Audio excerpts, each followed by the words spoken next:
হরে কৃষ্ণ। শব্দহি ব্রহ্ম।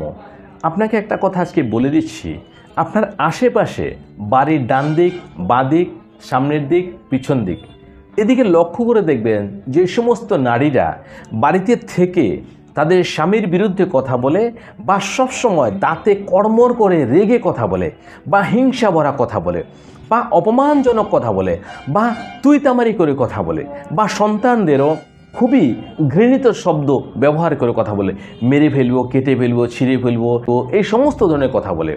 মনে রাখবেন, সে যদি কোটিপতিও থাকে তার গরিব হতে বেশি দিন সময় লাগবে না, কেননা শব্দহি ব্রহ্ম। মানুষ যে শব্দ ব্যবহার করছে এই শব্দ তাকে বরবাদ করে দেয়, কেননা সে জানে না এই ব্রহ্মাণ্ডের মধ্যে বা যে কথাটা বলছে এই শব্দের শক্তি কতটা।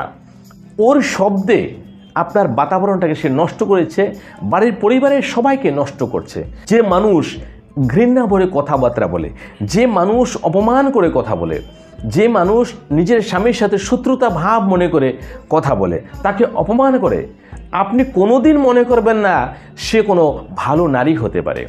সে তো হতে পারে আগের জন্মে কুকুর বা শুকুরই ছিল, ভগবান দয়া করে এই জন্মে মনুষ্য শরীর দিয়ে দিয়েছে। আপনি খেয়াল করে দেখবেন ওই সমস্ত নারীরা যখন কথা বলে স্বামীর বিরুদ্ধে বা সন্তানের বিরুদ্ধে, ঠিক ভালো করে কান দিয়ে শুনবেন, মনে হবে না কোনো কুকুর একটা পাড়ার মধ্যে ঢুকে গেছে বা ওর বাড়িতে অন্য কোনো কুকুর চলে এসেছে, ঘেউ ঘেউ ঘেউ ঘেউ করে আওয়াজ করবে, যে আগের জন্মে সে কুকুরই ছিল, ভগবান দয়া করে মনুষ্য শরীর দিয়ে দিয়েছে। কিন্তু সেই যে অভ্যাসটা, এই অভ্যাস কিন্তু এত সহজে চলে যায় না। কিন্তু সে যদি কোনোদিন বিবেচনা না করে, ভাই আমি তো মানুষ, তাহলে আমি কেন আমার স্বামীর সাথে আমার সন্তানের সাথে আমি হিংসা করছি। এবং একটা কথা মনে রাখবেন, যতক্ষণ মানুষের মনের ভিতরে ক্ষোভ, হিংসা, শত্রুতা, দ্বন্দ্বতা না থাকবে, তার মুখ দিয়ে এই সমস্ত শব্দ বেরোতেই পারে না। তার মুখ দিয়ে তো অমৃত বর্ষা হবে, তার মুখ দিয়ে তো মিষ্টি কথা হবে, যে লোকে শুনতে ইচ্ছা করবে। কিন্তু এই সমস্ত কথা শুনে আপনার নিজের বাড়িতে থেকে আপনার অসহ্য মনে হবে, যে আপনি ভাববেন যে কোথায় বাস করছি। এবং এমনও হতে পারে তার এফেক্ট আপনার উপরে পড়ছে, আপনিও তার দেখা দেখি আপনার নিজের স্বামীকে অপমান করছেন, নিজের সন্তানকে এই সমস্ত নোংরা ভাষায় গালাগালি দিচ্ছেন। আপনিও কি বরবাদির পথে আছেন? কেননা মানুষ ভালোটা শিখতে চায় না, মানুষ শুধু খারাপটাই শেখে। একটা নারীর কারণে 10টা নারী আশেপাশে খারাপ হবে, তারা সমালোচনা করবে, গল্প করবে এবং উদাহরণ দেখাবে।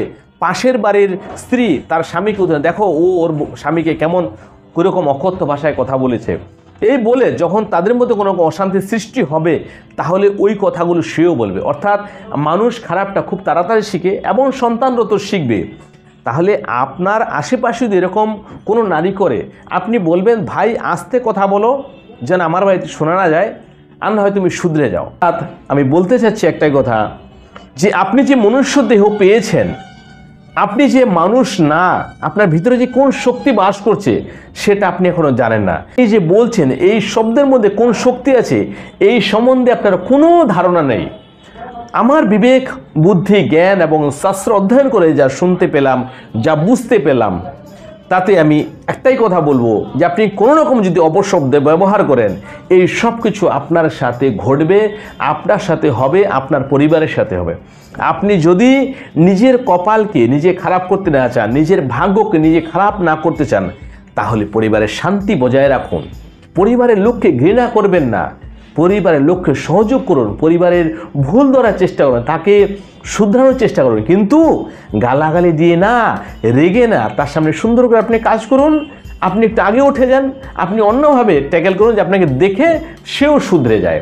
এই যে কলিযুগের নারীদের মধ্যে বলছি, যে আভূষণ বলতে তো এখন আর কিছু নেই, এখন বাঁচা খোঁচা একটু চুল আছে, সেটাও লোকে আবার চিরুনি করার পরে যে চুলটা বেঁচে যায় সেটাও বিক্রি করে দেয়।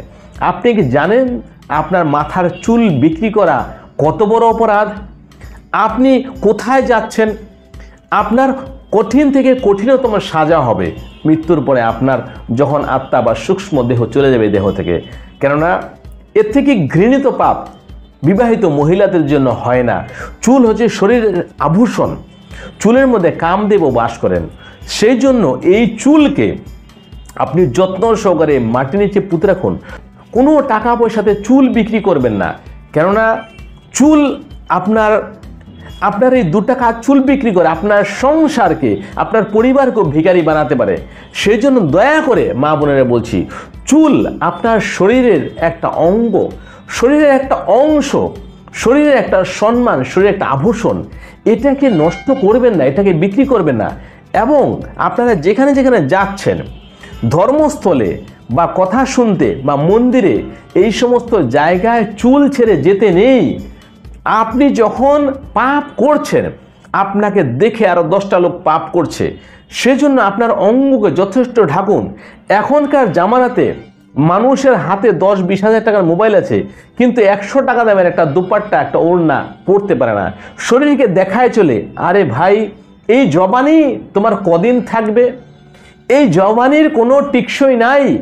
আজকে জবান আছেন, কালকে বুড়ি থুরথুরে হয়ে যাবেন, কোনো লাভ নাই। অর্থাৎ আপনার এই চামড়া, আপনার এই চর্বি, এগুলো দেখিয়ে কোনো লাভ নেই। আপনি লোককে, মানসিক শান্তি আপনি ঢেকে যদি রাখবেন নিজের অঙ্গকে, তাহলে লোকে আপনার ব্যাপারে খারাপ কথা ভাববেও না। আর যখন আপনি অঙ্গকে দেখাবেন, লোকে আপনার ব্যাপারে নানান কথা ভাবতে পারে, তাহলে আপনিও পাপী হলেন এবং সেও পাপী হলো। কিন্তু পাপী আপনি বেশি কেন আপনি দেখালেন? পুরুষ তো দেখবে, তাহলেও এবার পুরুষের মধ্যেও ধরন আছে, সবাই দেখবে না। কেউ কেউ আপনাকে খুবই ঘৃণার নজরে দেখবে। যে তথ্য সম্বন্ধে জেনে গেছে, বা আপনার এই জবানির যে আপনি দেখাচ্ছেন, আপনার মধ্যে যে কামদেবতা বাস করছে, আপনি যে কি চাচ্ছেন, সেই সমস্ত পুরুষ আপনার কোনোদিন সম্মান দেবে না, অতি ঘৃণিত নজরে দেখবে, আপনাকে একটা কুকুরের নজরে দেখবে।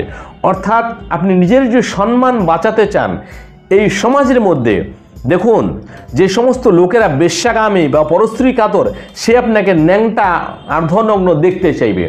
কিন্তু যে সমাজের যারা ধর্মজ্ঞ পুরুষ, যারা জ্ঞানী পুরুষ, তারা কখনো আপনাকে নির্বস্ত্র অবস্থায় বা অর্ধনগ্ন অবস্থায় দেখতে চায় না। তারাই এই সমাজকে ধরে রেখেছে। আপনি কি সমাজটাকে নষ্টের দিকে নিয়ে যেতে চাচ্ছেন? একটা 100 টাকা দামের ওড়না আপনি ব্যবহার করেন না, নাইটিতে সব কিছু নষ্ট করে দিচ্ছে। ঠিক আছে, আপনি নাইটিই পরলেন, কমসে কম একটা দুপাট্টা তো রাখতেই পারেন। কেননা এই জবানি বেশি দিন থাকবে না। এই জবানি থাকতে থাকতে যদি আপনি স্বামীকে সন্তুষ্ট না করতে পারলেন মন, বাণী এবং শরীর দিয়ে, তাহলে যখন আপনার এই জবানি নষ্ট হয়ে যাবে, তখন কিন্তু না স্বামী আপনাকে পাত্তা দেবে, না সন্তান আপনাকে দেখবে। তখন আপনি কিন্তু খুবই অসহায় ফিল করবেন। সেজন্য এই ভারী জবানি থাকতে থাকতে আপনি স্বামীর সেবা করুন, স্বামীকে দেবতা জ্ঞানে পুজো করুন। তাহলে ওই যে মনটা জয় করে নিলেন আপনি, আপনাকে বৃদ্ধ অবস্থায় যখন আপনার জবানি থাকবে না, তখনও আপনার স্বামী আপনাকে ছেড়ে যাবে না, আপনাকে পালন পোষণ করবে। না হলে কিন্তু আপনার সামনে ঘোর বিপদ আছে। আমার কথাটা খুব মনোযোগ সহকারে চিন্তা করবেন আর ভেবে দেখবেন, এবং আপনাকে কি পরিবর্তন করতে হবে সেটা আপনি করে নেবেন। এই সনাতনী চ্যানেলে যদি আপনি প্রথমবার হন, তাহলে অবশ্যই সাবস্ক্রাইব করবেন, সনাতনী ভাই বোনদের মধ্যে শেয়ার করবেন। হরে কৃষ্ণ, ভালো থাকবেন।